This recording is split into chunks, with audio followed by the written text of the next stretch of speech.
everybody, for joining us today for our webinar, Can We Trust AI in Evidence Synthesis? And today we will be discussing the adoption of responsible AI for evidence synthesis. It will be myself, Kirsty Watson, and I'm the lead business developer here at Evidence Prime. And joining me today is Dr. Ley Muller, the CEO of Values Driven AI, a public health methodologist, and also an appointed European expert working on harmonized AI standards for evaluating bias and data quality. So thank you so much, Ley, for joining us today, and I'll pass it over to you for your brief introduction. Hi everyone. I'll be kind of problematizing, if we can say that in English. I think you can't. This concept of responsible AI.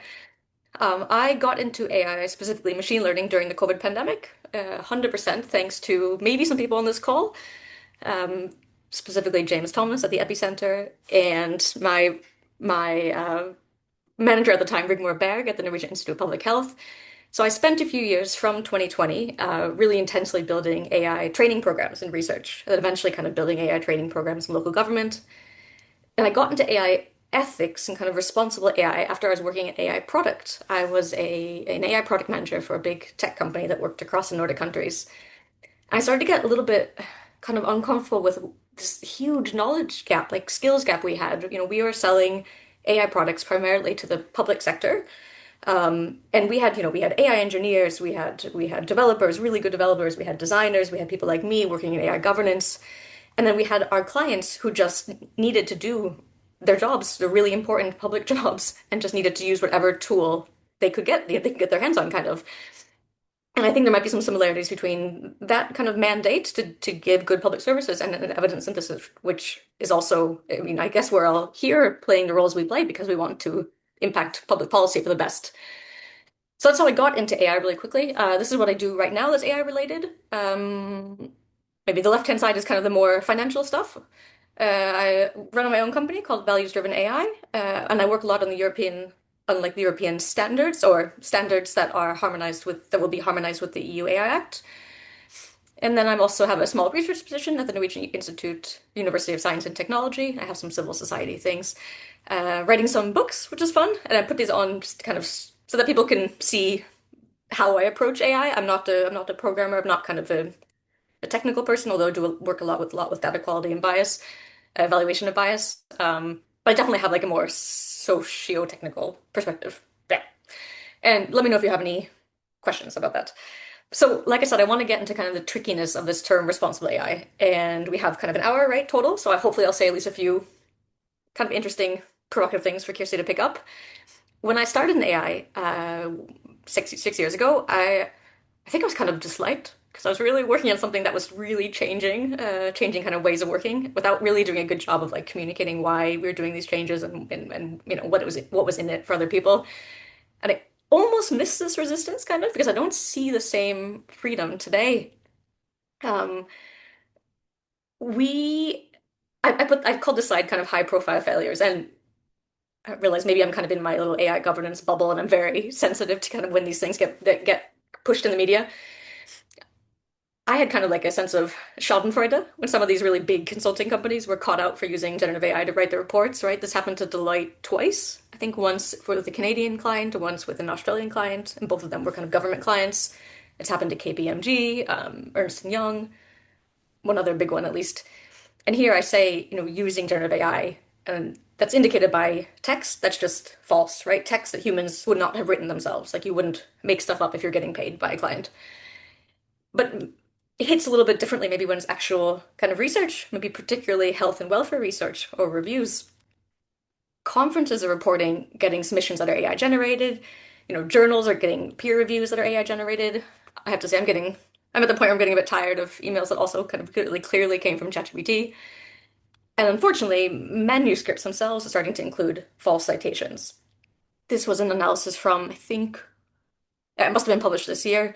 We're not talking about a lot, 57 per 10,000 fabricated citations in, I think, PubMed, but it's still happening, and it's happening more and more, right?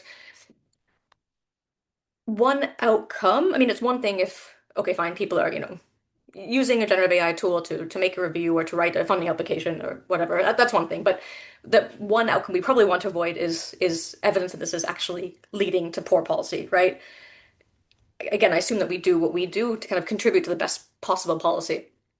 So Norway's first, I believe our first kind of AI scandal was an example of when policymaking was almost impacted, almost impacted. And this was it was in a city up in the north, and the politicians, which run city government here, said, okay, we need to figure out if we should close these local schools, right? Because, shrinking population or maybe urbanization. And that's a really sore point, right? Because if you close a school and if you have kids in that school, it could potentially very, very much impact your daily life. So they needed to somehow make a decision whether or not they should close schools, and they gave this assignment to their staff, of course, because it's the staff's job to kind of do the research and give them the analysis and the evaluations, and the politicians then take it further. And this was early February. Sorry. The task was probably handed down in the fall of 2024, but this thing happened at least in early 2025. And so these staffers, who I have a lot of compassion for, used ChatGPT to kind of help them do this research, right? And they just got a bunch of fabricated evidence, and this evidence was then put forward in a very long, like 120-page report. And politicians were like, yeah, we should close these schools. Like, we know the evidence base says that it's fine. There won't be any poor outcomes. And this got caught before I think it was out in for public consultation, so it got caught before the schools were closed down. But it was it was a nightmare for a lot of people involved, and but very understandable, right? Staffers in a town they're not trained as researchers, of course, but they still have really important kind of policy jobs to do. So that's staffers in the municipality, and kind of potentially what could have gone very, very wrong. The schools did not get closed, as far as I know. I think the municipal director still has his job. I hope the staffers still have their jobs as well. But it was a really big problem for a long time in Norway that this could kind of happen so easily. But if we go back to kind of generative AI use by reviewers, given that we have some high profile of failures in research, do we know anything about reviewing it specifically? And I have four things to highlight today. One is that we know that expectations are very high, right? The WHO 2 months ago published this report, and they said, AI can strengthen every stage of the policy cycle, from evidence generation to evidence synthesis to enabling more timely, adaptive responses to complex health challenges.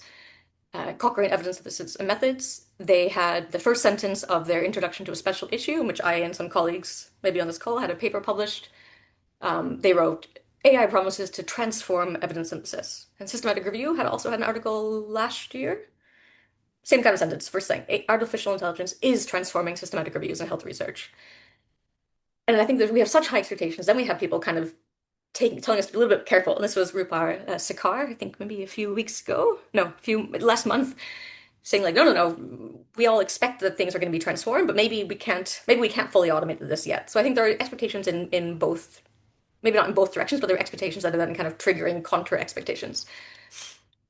The second thing we know is that most of us want more knowledge. Hannah O'Keefe of Newcastle had a really nice, like, interesting paper, she and colleagues recently, and they kind of tied together lots of cohort data from, I think they asked like four different groups of reviewers over the past maybe year and a half. What do you need to be able to use AI responsibly? And they kept saying knowledge and skills. She wrote that was the most prominent overarching theme. And the lack of skills or knowledge, or a lack of skills or understanding, was by far the highest reported idea across all these different cohorts. And similarly, we see that not specific to reviewers, but we see that among researchers. What I've read, both among researchers and kind of academics more broadly, and research staff, between 70 to 80, 90% are constantly saying, we need more knowledge, we need more knowledge, we need more knowledge. Like, I need to know more in order to make decisions about using an AI tool. And this makes sense, right? We're reviewers. If I say so myself, we're a particularly thorough group, people who are used to not overestimating our own skills, given the nature of what we do. But this is important because a lack of knowledge can get exploited, right? There was a paper that came out last year with such an like excellently clear title and abstract. It's called Lower Artificial Intelligence Literacy Predicts Greater Receptivity. And here's just a clip from the second half of the abstract. I'll just read out two sentences here, which is that the study found that people with lower AI literacy are typically more receptive to AI. So companies may benefit from shifting their marketing efforts and product development towards consumers with lower AI literacy. In addition, efforts to demystify AI may inadvertently reduce its appeal. And when I talk about this paper, I always ask the audience, what kind of journal do you think published this? And usually people manage to guess a journal, which is the Journal of Marketing.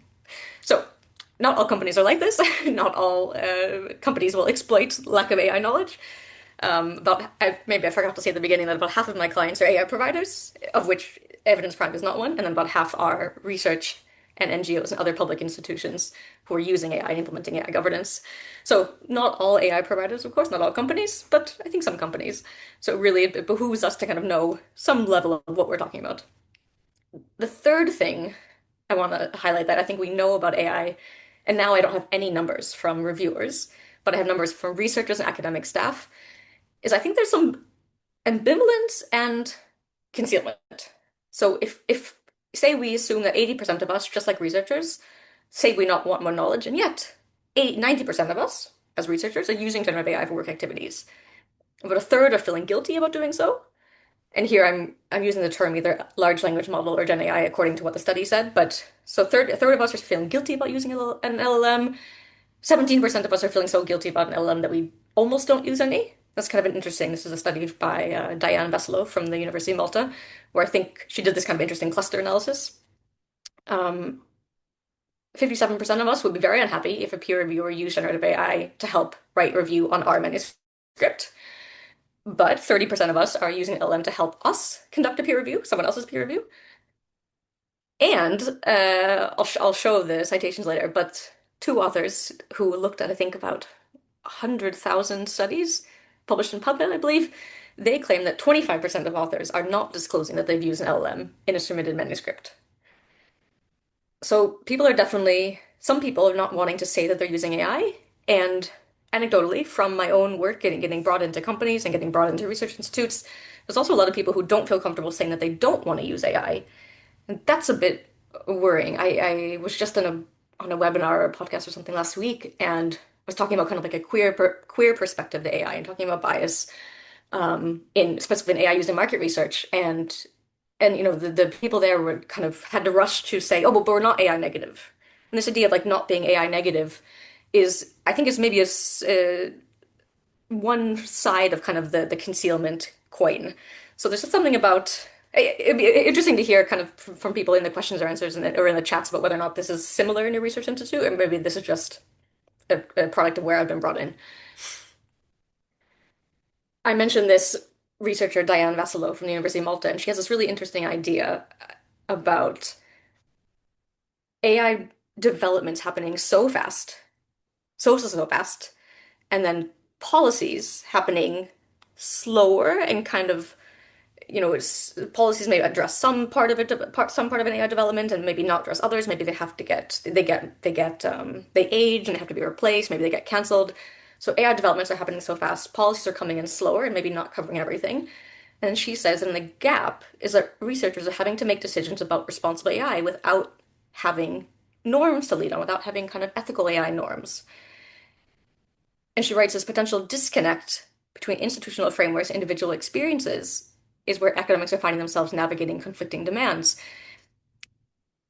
And I understand the term ethical norm here to mean kind of any established principles, right, that guide our behavior, decision making in various contexts. And I think we could call it an AI ethical norm. We could call it kind of a collective understanding about responsible AI, what that is, what that looks like. And I use stars to kind of, if we're going to pretend that these are the contexts in which a reviewer is saying is having to make these kind of impactful decisions for themselves, because this is a really cool opportunity. It's a really cool opportunity to kind of form it's consequential policies about what's happening. But I also think it's a lot of pressure on individuals, and individuals, specifically certain groups of individuals, are not necessarily approaching generative AI in the same way, using it the same way, or getting the same effects from it. So this fourth thing I want to talk about, what we know about AI, about generative AI use for reviewers, but again here, particularly for researchers, is that we are seeing some inequalities. And here on the left-hand side, I have just a very crude figure. I'm not like causally teasing apart differential access, how, leading to differential expectations, or maybe vice versa, and how these things lead to differential impacts. I'm kind of talking about everything as one. But there are four kind of, or at least three interesting axes that we have some good research on. Regarding position, early academics are much more worried about negative consequences on their credibility and on their professional legitimacy than senior researchers. So they're more concerned that using being caught for using generative AI would detract from their kind of them being a proper researcher. Whereas senior researchers just not, right? Because they're established maybe. At the same time, another study wrote that early career researchers are twice as likely to be ethically against AI compared to senior career researchers with no difference in kind of this mid-career. We also know that faculty, if we go a little bit broader from just researchers, talk about like academics, faculty are much more positive to self-use of AI than they are to their students' use of AI. There's a ton of research on students' attitude towards AI, towards generative AI, so I don't want to pretend that I know so much about that. But it seems like maybe younger students right now are a little bit more negative than they were a couple of years ago to AI. Gender-wise, we see persistent gender gaps in generative AI use I shouldn't say across the world, but across studies and across time. Male researchers are potentially using generative AI more. There's one interesting study again, which is an interesting analysis from data using data of 2022 to 2023, and that claim that men are publishing 6% more, and they make kind of a causal link to using generative AI more. I don't know if that's true, but I'll send a citation for that afterwards. And I'm not sure if anyone has read that kind of influential Harvard Business Review, so not like a proper academic study, but this Harvard Business Review study last year that found that in engineering, women who use generative AI are seen as far less competent than men who use generative AI. So now we're talking about engineers. So there's a gender aspect too, and of course there's a language and location aspect, right? Not even talking about access to or use of generative AI tools, but we know that more generative AI use or authors and peer reviewers from non-English dominant institutions are using more generative AI in manuscripts, which also makes sense, and in peer reviews. So I don't have any data about this intersection thing, but I think there's something interesting here about the high level of expectations we have as a group, like for researchers, but potentially certain subsets of these reviewers or researchers are not approaching AI the same, or maybe not getting the same, are being judged more harshly, maybe are getting better benefits or not, or refusing to use or not. And now I think this is my second to last slide. All this makes me feel particularly, so we have these four things that we know about generative AI use in among reviewers, or maybe among researchers more broadly, and sometimes among reviewers. I'm starting to wonder if responsible AI should be seen as individual responsibility. I think my answer to that is not, is it shouldn't be seen, but I'm a little bit maybe concerned that we're kind of making this very, very, very hyper individual because we don't have these we haven't totally agreed on what responsible means yet. Many of us may be familiar with this three-part RAISE paper series, which talks about responsible AI and evidence synthesis. I really like these papers. Yeah, extremely smart kind of leaders in our field, right? From JBI and Cochrane and Campbell, Collaboration for Environmental Synthesis. But this recent kind of blog post from Cochrane made me stop a little bit because it makes this kind of hyper individualism. I wonder if it's maybe the opposite of having responsible AI norms. If you are always deciding, um, then maybe it's because we don't agree enough as a review field of what we should of the things that we should be doing or not doing, such that you don't always have to be kind of making these significant decisions by yourself. But that was something maybe we can talk about afterwards. And then my final slide is that there are organizations that are approaching this kind of really creative ways, and these are obviously organizations that I get brought into, and I get brought into research institutes and review groups and other kind of public bodies, and some of them are deciding to sit down and really rethink ethical norms. Maybe I should have said rethink responsible AI. And depending on the group, people kind of they can ask themselves different questions, right? They can ask themselves, are there hard lines? This is kind of like a deontological ethical position. Is there stuff will we just never do this? Will we never automate an HTA, for example, right? Or are the results what matter? More kind of like a consequentialist, right? If you need to get an estimate out to a commissioner, out to a decision maker next week because you have a pandemic coming, do you just kind of do what it takes? One question is, will having, good reviewers ensure responsible use of AI. And this seems might seem a bit silly, but this is something called virtue ethics, and it's really influential actually. And then one question some groups ask themselves is, do we actually want to prioritize these kind of group differences, these group inequalities? This is more of like an ethics of care perspective. And so what these groups that I work with do is they sit down together, they kind of rethink what they want, and they often take a lot of time to kind of articulate their values as a research organization. I was with a research institute in Oslo a couple weeks ago, and we spent a long time talking through like, okay, they kept saying, well, research integrity, that's our value. And I said, well, what is research integrity, right? Really, really break it down. And then you started getting, well, you start getting often conflicting values, which is very, very normal, but you just have to think about this in a group. And the final thing that I think really works in these conversations is going through examples. And I do have examples later if we have time, but very concrete examples of, okay, what do you do if you're sitting with a peer review and this happens? What do you do if a commissioner, blah, blah, blah? What do you do if you're a collaborator, blah, blah, blah? This is a picture of a talk of a workshop that only took, I think, 4 hours of the Research Institute. And this is the name of my company, and then I think I'll stop here, Kirsty, and just, yeah, go for questions. Okay, great. Thank you so much for yeah, that insightful presentation. I know I do have a few questions, and if anybody else has any other questions, feel free to add them into the Q&A section. I have a few questions just off of the presentation.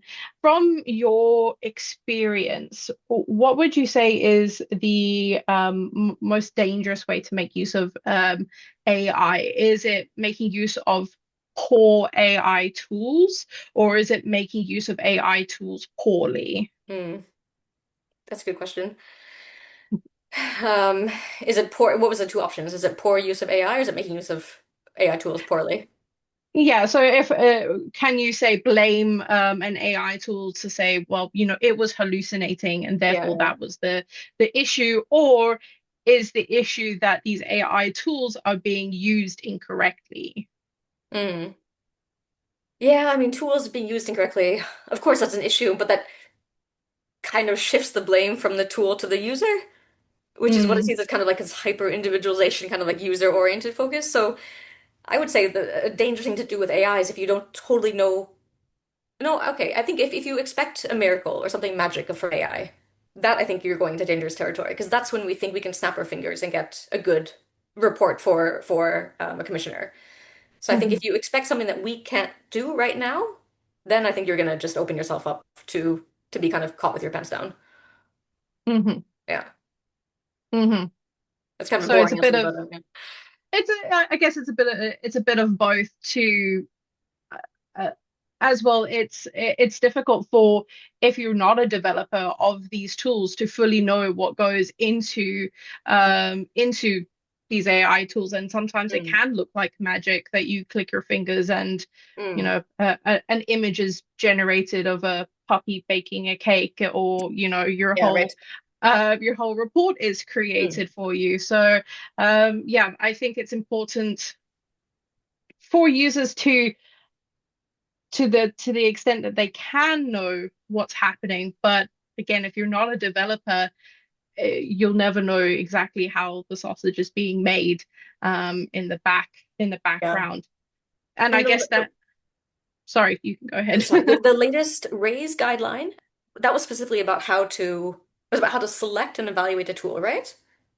Or Yes, I yeah. believe so. And that Mhm, was really good because I have to say I read it and I was like, listen, it's thinking to myself, it's impossible. Like people don't like, of course you can't unless you're a programmer, you're not going to understand how a tool works. But it did a really good job because it was written by developers. It did a really good job of saying you need to ask this, and this, and this questions, right? Like this is what you need mhm, to ask of providers.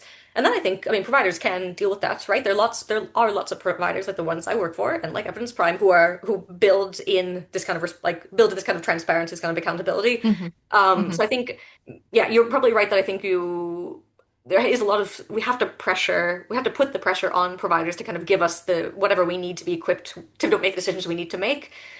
But still, yeah, at what point do you trust the evaluation that someone else gives you, and at what point do you, because that last raise paper also said if you're not sure, you run a study within a review, right, or study within a trial. But mhm, that can be time consuming. That's not such maybe it's not so realistic for people kind of Hmm. particularly working with rapid reviews or just working on under deadlines. Hmm. Hmm. Yes, I believe they kind of suggest that it's a red flag if these developers can't transparently tell you how the AI is working in the background. Yeah, And yeah. that's if you are evaluating these tools, then that could be a point where you take a step back and maybe that's not the correct tool for you. And then I was interested to see that about was it 90% of researchers sort of fess up to it's nothing to confess to, but they admit that they're making use of AI for Hmm. their reviews. But I also wonder how many people are making use of AI without realizing, Yeah, good as point. Yeah. so many tools these days that you use every day, your emails, your calendars, your everything has an AI built in. So I wonder how many are using AI without realizing that, Mm, the paragraph they've asked to be polished mm, or along those lines was an actual AI a sort of a feature that they've made use of. Do you have, I guess, any thoughts about those sort of more common use of AI within the evidence synthesis? yeah. No, that's a good point. That's why I tried to catch myself and always say generative AI because AI, I mean, if we have a spam filter in our emails, we're using machine learning, a type of AI. Hmm. So AI, Hmm. like that to me is very not problematic, right? It's not generative. Hmm. It's natural language processing. It's just trained on, a ton of other people's emails. Um, and I think so if we focus only on generative AI, in the EU at least, starting August 2nd, there will be transparency requirements. So all providers, you can't, it's not no longer going to be admissible to not tell a user through their interface if they're using a generative AI tool, if they're seeing text or images or videos generated. But of course, that's not valid for the UK, not for Norway yet, hopefully soon, not for the Hmm. US, not for anywhere else in the world outside of the EU, but so those kind of laws are coming, and maybe that thing we just have to demand that as well. Like we need to know if something is under the hood is happening. Maybe not all AI, maybe not machine learning, but generative AI, for example. And Hmm. I think Hmm. when I talk to most people are using generative AI, of course, for language help, for text help, right? Shortening something, not so much. I think editing depends on like if you're working in a language that's not your mother tongue, but just a few. I think maybe only 10 to 17% of researchers say that they use generative AI for like I ideation, but most commonly Hmm. it's just to kind of process text. And I think often it's Hmm. maybe not read as much to shorten things down or maybe to kind of help us. I think a lot of us are try to be kind of try to speak clear, try to speak with less, maybe a more kind of standardized. So I think people also just use tools to help them write in a little bit of a different way. Things are getting more homogenous because of that. So I wonder actually if in the future, Hmm. I wonder if kind of being a little bit more creative with your writing and having your own voice and your own style maybe be prized a little bit more. Maybe Hmm. if there's some sort of reaction to this kind of slight homogenization of writing styles. Mm, mm. Well, like you mentioned, you receive emails that you know are generated by ChatGPT because it does have its own language Yeah, um, style yeah, to it, and some people are able to pick up on that, and it can affect how people react to that message. Then, right, if it right. was generated, if they believe, even if they believe it was generated by ChatGPT, then they can have a different reaction to what they normally would have if they just believed it was written by a fallible human. Yes, but that's a good point, right? Yes. Okay, I actually don't know if it's written. Okay, one time I got like the heading, here's an email you could write. So obviously it was from the person like retracted the email. But you're right, it's only I'm reacting as I think that someone was too lazy to write, right? But if I get it from a mentee who's not Norwegian and trying to write in Norwegian her fifth language, then I won't get annoyed, right? But if I get an email and I think so much AI generated and it's someone I know could have just written it themselves, they're very clever in their language. So and you're right that this is why I'm a little bit worried about these group differences. Like women, it seems like women at work know if they're going to be punished. Early career people are worried about being punished more. maybe people who are speaking their third or their fourth language. So, and I think if we're going to be treating people differently, actually, yeah, it was a really good that you said that, Christy. If we're going to be treating people differently based on not only if we think they're using AI, but kind of their identities or kind of their positions, then we have a problem as well. Because then we're kind of Mm. starting to rank people like, yeah, exactly like I just exhibited. Yeah, it's interesting as well as that you mentioned that from the research that's being conducted, that the early academics are more hesitant to make use of Mm. AI because they're worried about being judged Mm. negatively for that. And I was just surprised to hear that because I've been reading discourse online of people saying arguing that we shouldn't be making use of AI because the early academics won't be learning through the normal trial and error that occurs through this evidence synthesis, that it will create these lazy researchers. But you're kind of saying from the other perspective is no, they don't want to be seen as a lazy researcher, so they're opting out. They don't Mm. want to make use of it.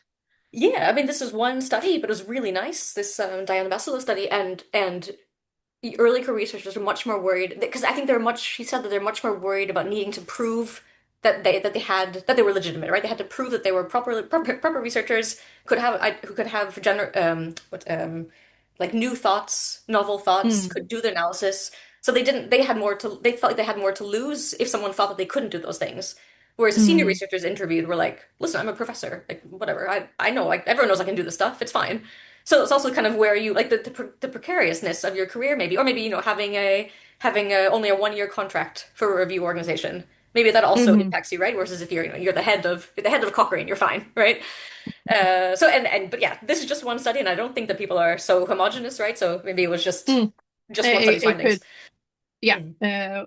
I mean, I think throughout across the board, more research needs to be going into Mm. Yeah. the use of AI and making use of it and how they're making use of it. Having said that, one question that I had is, could AI be truly responsible or ethical if there isn't sort of global access to AI? Can it be, could it be a responsible tool if somebody from another part of the world wouldn't be able to access that AI tool, or Mm.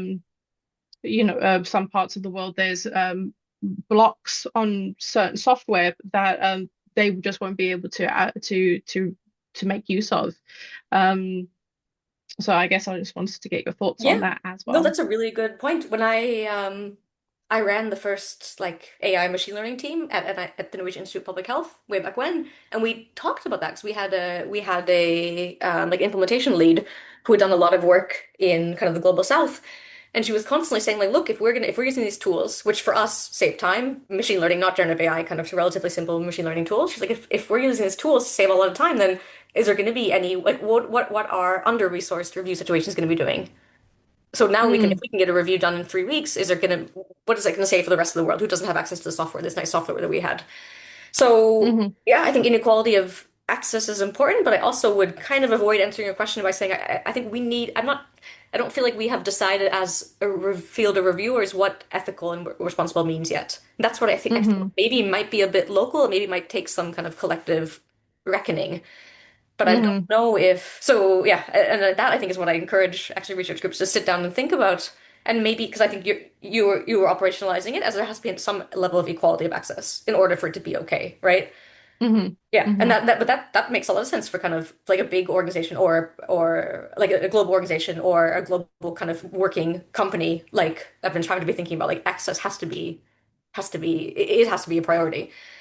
hmm Yeah, regarding kind of how people are treated for using AI, there's one person writing a question who was a former colleague of mine, and Jose Meneses Chavez, he has been talking a lot, like for years, about we need to figure out what policymakers think about AI. Because he's always been mm, saying, like, look, it's one thing if an early career person gets judged or if like a woman gets judged, but like how do actually policymakers, how do they think? Are they gonna take reviews less seriously if AI is being used or not? So he might actually mm. be able to answer that question in the chat, Jose, if you're listening, because that's a really important That's a really important, all right? Like we also need to be legitimate. Like early career people need to be legitimate, and we as researchers or as reviewers and as review organizations also really need to be legitimate for policy organizations. And I think we found in Norway that they didn't care so much. It wasn't so it didn't I mean Mm, they needed good stuff and they needed it quick. Yeah. yeah, yeah. Well, having said that, maybe we can. I see we have quite a few questions, so let me Yes, stop right? hogging all of the airtime, and I'll ask some of the questions that we have here. So we have a question, I think, from Sepede.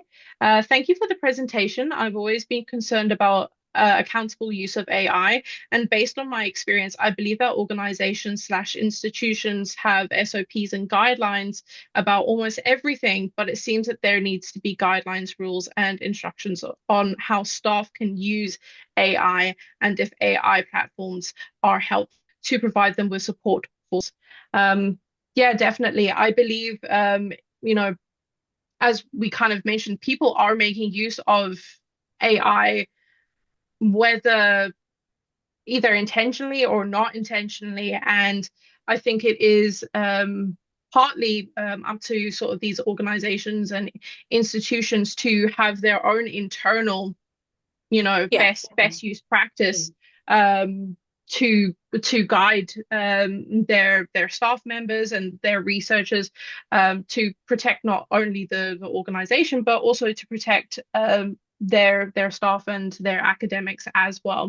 Is Mm. there anything you would like to add to that? Yeah, no, what you said makes sense, and I mean, we do. There are tons of policies, there are tons of guidelines, right? Like journals have theirs, Cochrane has a position statement, your institution might have some. So, and but these are the things that actually ha are changing so often that that's what this Mm, one Diane Vassler researchers called this kind of policy instability, which is actually making things harder. It's making it harder to make good decisions because the policies are always changing. But maybe that's also just maybe that's how it is with AI. Maybe we just have to accept that the policy is it will be a 6 month policy. mm. Yeah. Yeah, I think as AI continues to develop, and I mean, we can see the leaps and bounds that have been made in what it could do previously, like 1 or 2 years ago, to what it can do now is completely different. Yeah, it's crazy how So, fast things. Yeah, yeah. yeah, I think as it continues to develop, it will just policymakers will have to continue to reevaluate with what they will accept and what they won't accept. Hmm. Hmm. And then we have a question here from Ciara. Do you think these tools genuinely save money and resources, or are we relying too much on anecdotal claims that they save time? We need better evidence, not just people saying they felt quicker. My work is looking at emerging evaluation seems like the quantification of actual resource and cost savings, especially against human consensus, is severely lacking. And yeah, I think that this sort of evaluations are lacking. There's only so much to be to be transparent. Evidence Prime has Laser AI. Laser AI Hmm. is a tool for AI tool for evidence synthesis, and we do provide evaluations that we have conducted on the tool, and sometimes we do have outsiders to also conduct these evaluations, but there's more and more tools coming into the industry, and we've seen comparisons of these tools, but it's always one is not listed, always one has fallen Hmm. behind, and it's never a full comparison of everything that's available, because I think it would be quite difficult for a team to conduct a very in-depth comparison of these tools, as well as if they can access the tools, if they're behind a paywall, do they need to then pay to conduct this evaluation? Yeah, I think there's a lot of hurdles that go into this sort of this research. Um, Hmm. I'll pass it over to you, Lee. Yeah, no, I think you're totally right, and I think it's excellent that an AI provider, if I can call it as an AI provider, is being transparent about these valuations. I asked my two colleagues who are, I think are here, Jose and Rigmor Berg, to actually link to a study that we did looking at time to completion, which with and without different machine learning tools. But Okay. Ciara, if you could also drop your work in the chat, if you have it, that would be great. Um, we did this retrospective evaluation and we chunked reviews. I think we collected like all reviews of the course of a year and we compared with like using machine learning as we recommended versus not using no machine learning tools versus using machine learning non-recommended because we had realized at some point that people are actually adding on machine learning to fully manual processes. And if I remember correctly, but again, I need some colleagues here to correct me. I think we found it didn't speed up time to completion, but we didn't have enough data. This is also before generative AI tools. This is a kind Hmm. of using just like ranking algorithms, some robot reviewer. I'm depending on the kind of the audience here to add what they know about time use and if it's just hype. I hope not. Hmm.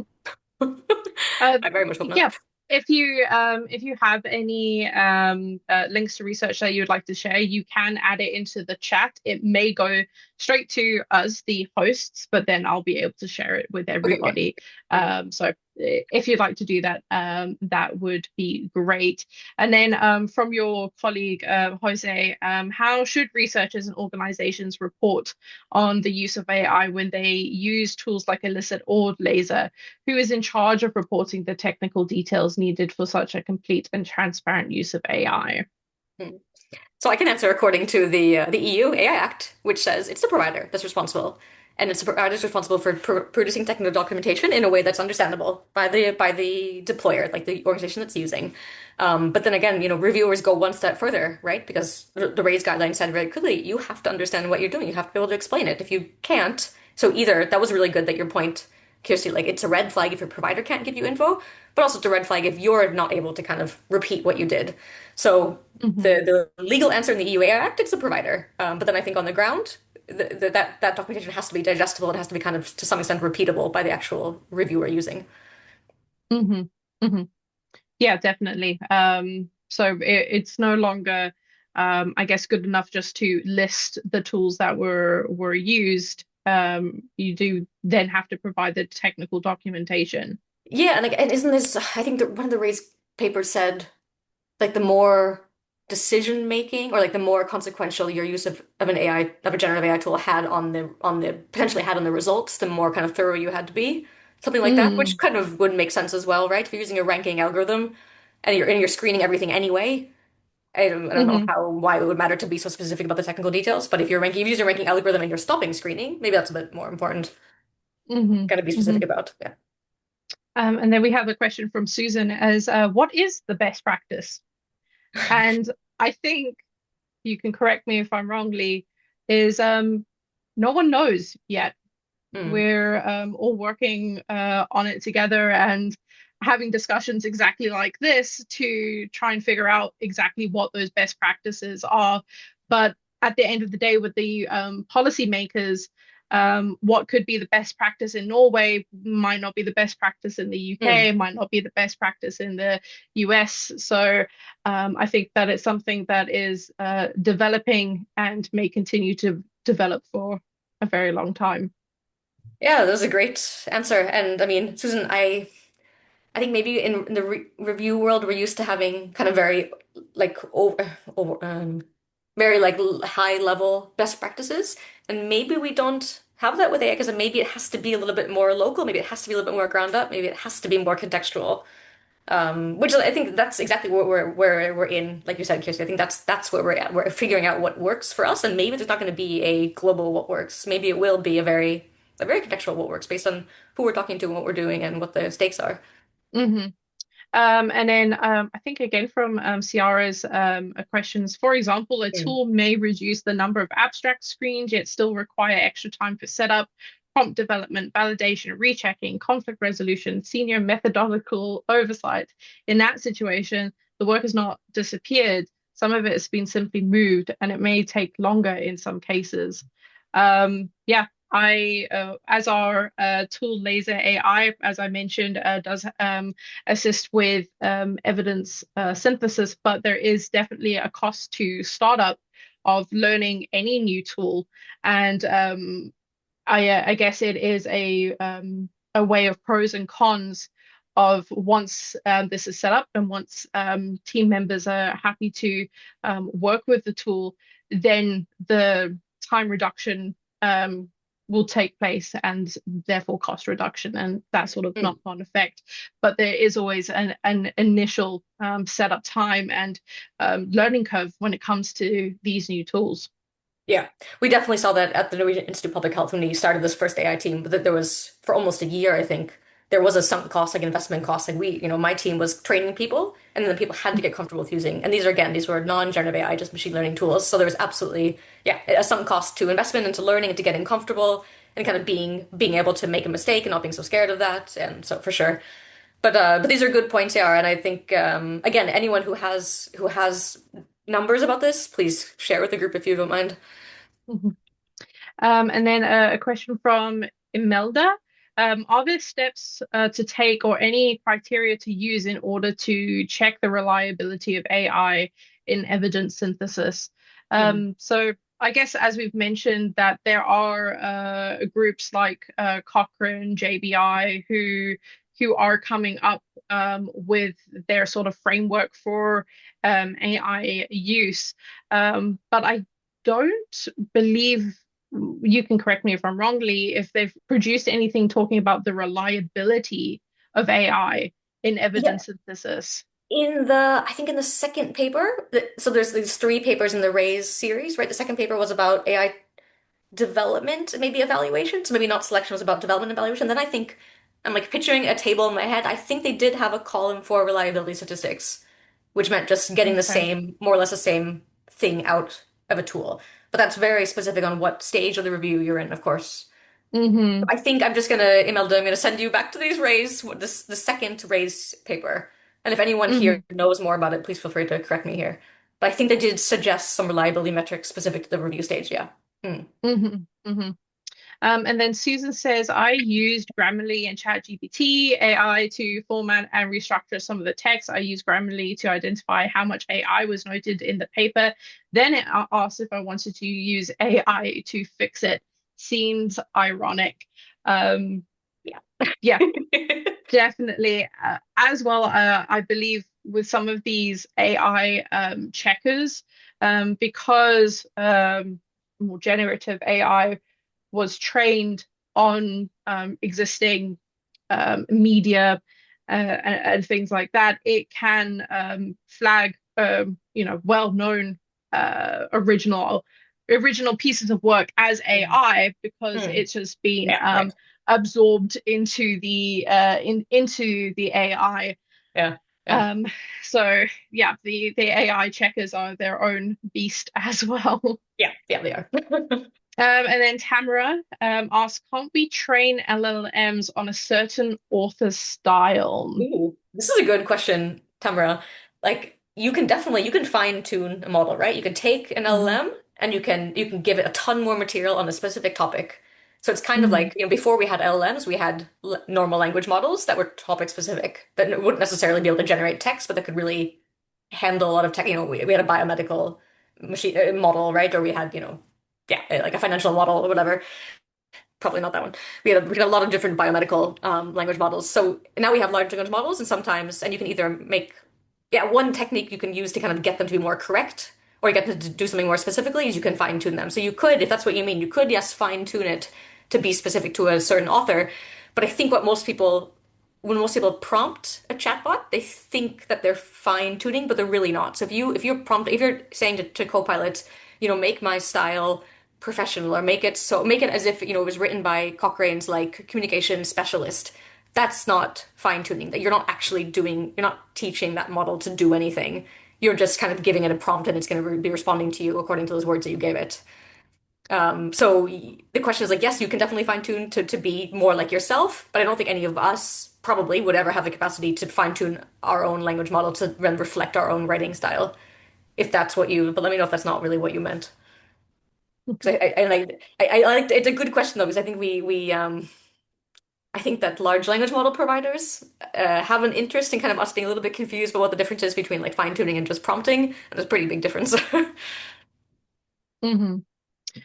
Yeah, definitely.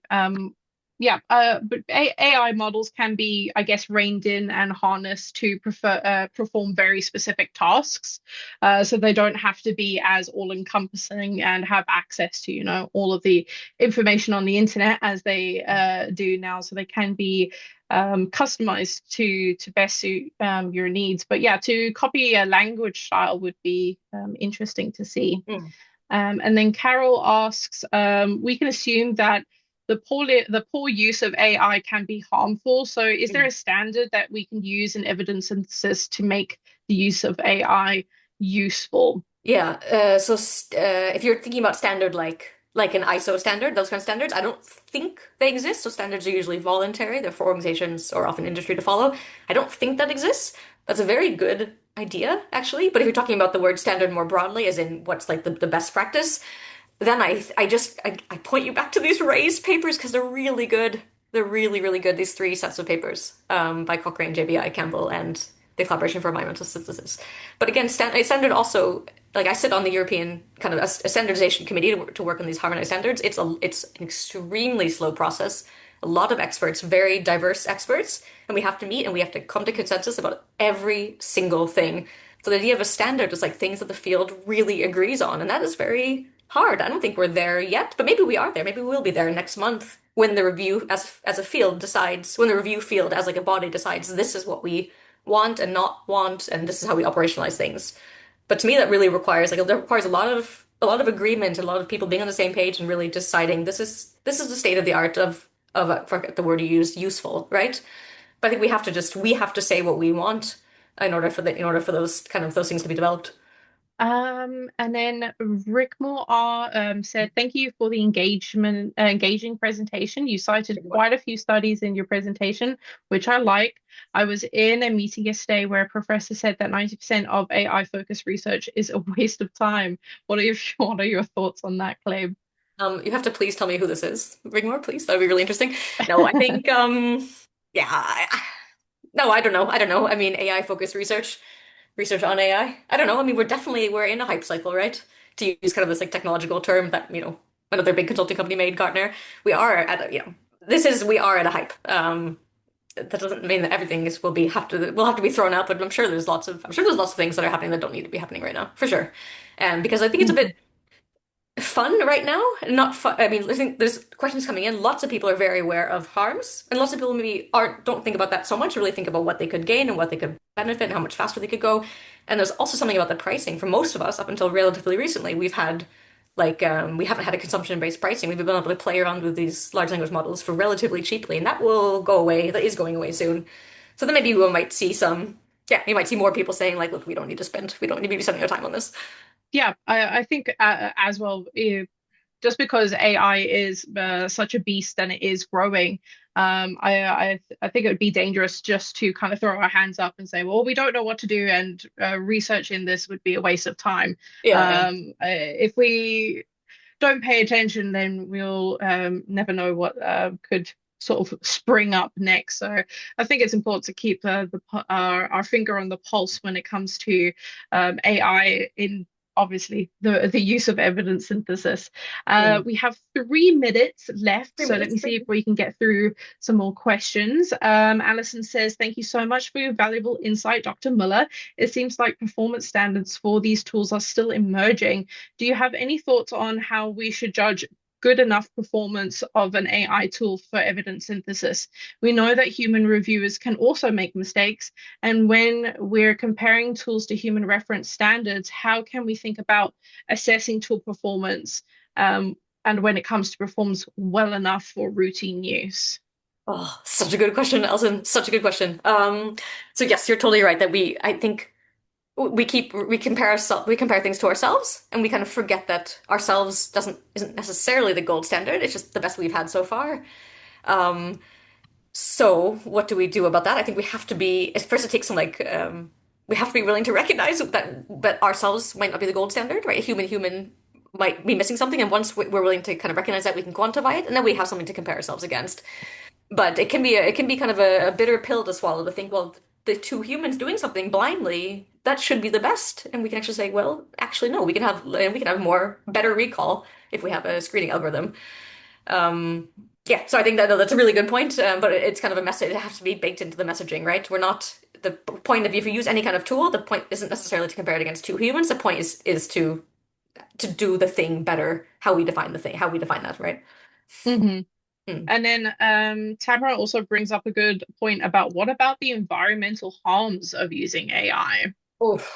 Tamra, yeah. The best recommendation I have is to check out Sasha Lucioni. She came from Hugging Face, and she is one of the few AI researchers who I trust to talk about climate and the environment. That's the Hmm. only thing I'm not read up about this. I don't know enough about kind of environmental like carbon footprint stuff to be able to even feel like I can wrap my head around it. But Sasha Lucioni, previously from Hugging Face, now I think she's gone to do something else. She's really good and very trustworthy in this field. But yeah, sorry to avoid your question, Hmm. Topper, but it's important. It is important, and I want there should be a better answer than one I can give. Yeah, definitely. I believe, again, I could be wrong, that there are some AI models now that are making use of, say, the hardware that you're using, so your computer, your laptop, to sort of generate uh, the energy, the power required to conduct make use of AI. But again, I'm not fully in the loop there, as it is a concern for the environmental impact of AI. Yeah. Unfortunately, everybody, I believe that may be the end of our session. So thank you so much for joining us today, and thank you for all of your questions. It was great to read and to engage with everybody. If you're interested in learning more about our AI tool for evidence synthesis, please feel free to email me at kirstywatson@evidenceprime.com. Lay, do you have any links that you would like to share for people to keep in touch with you? LinkedIn, which I know is not like a researcher thing, but it's very much a non-research thing, so you can find me on LinkedIn. My profile name has a little bird in it. That's my website. But please contact me and let me know what you think, or let Kirsty know what you think if you thought something bad. But it was yeah. Thank you so much for you guys for your question. That's so nice when people ask. It's so nice that people are engaged. And there's a really good. I'm so sorry. There's a really good questions. And there's like really good questions that I'm looking at that I want to answer. But yeah, thank you everyone. Okay, great. Thank you so much, everybody. And feel free to join us next month for another webinar. Thank you. Have a great day further. Bye. Bye.